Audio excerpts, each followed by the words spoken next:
Bueno, amigos, este es mi segundo video, amigos, y no podía esperar por hacer este corte, este nuevo video, y es de estos magnets. Se llama Magnet Cube Battery Balls. Miren, viene una tarjetita y estos son los magnets.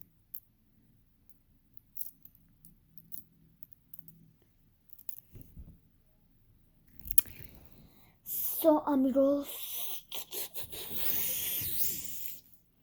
se las recomiendo mucho. Es un poco padre para el estrés.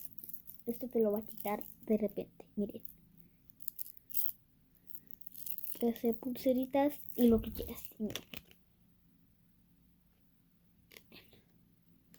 Aquí están, ¿verdad? Miren, una tarjetita. Miren, una tarjetita. No sé, para. Es como un slime. Miren.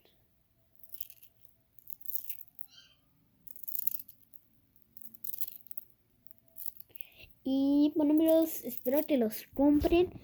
La verdad, no estoy subiendo ni bajando. Costaron $20 y mi mamá pues y 7 con el envío, porque vienen desde China.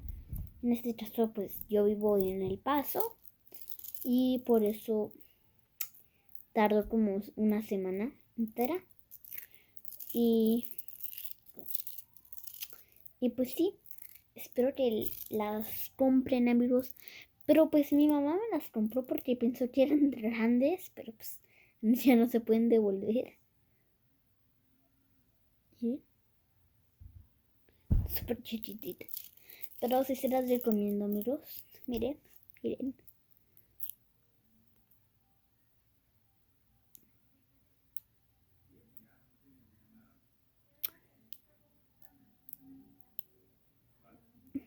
Miren.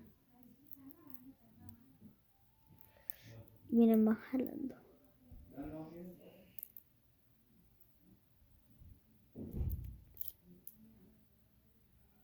Miren. Miren, amigos.